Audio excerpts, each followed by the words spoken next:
When the Afghan government collapsed last August 15, an Afghan major could not believe that the institution he gave 12 years of his life to collapse like a deck of cards.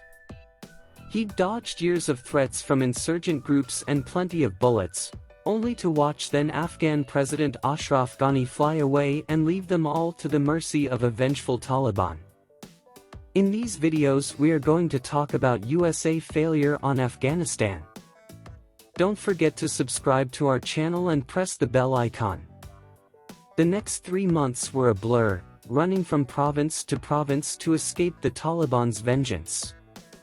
Meanwhile, with no income, he had no way to support his family. So he turned to the one thing he had left.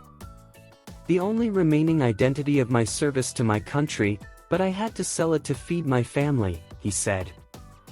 Through a friend, Major made contact with a local arms dealer and sold him the M9 for 60,000 Afghanis, or about $680.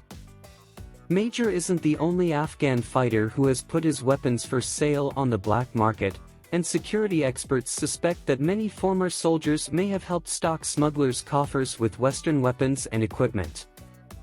An Afghan weapons smuggler that Foreign Policy reached out to shared that never before in 20 years of black market trade had he made as many transactions with former members of the military.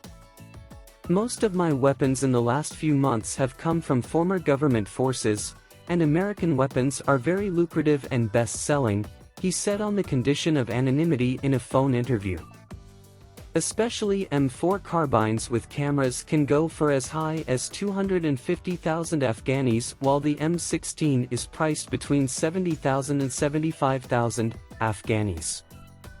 A British pistol costs 60,000 Afghanis. Many of these weapons though are finding their way to militant groups across the region.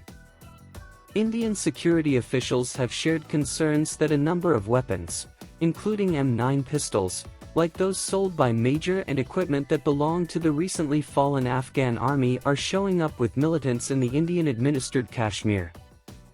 In recent encounters with insurgent groups, Indian security forces have recovered assault rifles along with steel core bullets that are capable of piercing body armor, as well as Iridium satellite phones and night vision goggles, gear that was provided by the United States to the Afghan army before its collapse in August 2021.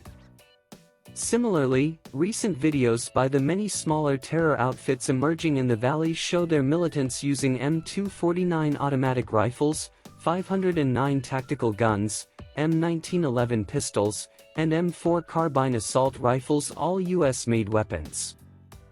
However, security analysts, as well as former Afghan security officials, said weapons sold by former soldiers are only a small fraction of the larger weapons smuggling occurring. The Taliban themselves captured a trove of US armaments when they took over the country. What former Afghan National Defense and Security Forces sold to smugglers is only a drop in the bucket and will likely be absorbed by the beleaguered domestic resistance against the Taliban. But what the Taliban can supply to ideologically aligned terrorist groups in the region is far more concerning. If you enjoy our videos, let us know in the comments below. The World Report team really enjoyed making this video, so if you think we've earned it, leave us a like and consider subscribing. It really helps grow this channel, and as always, see you in the next video.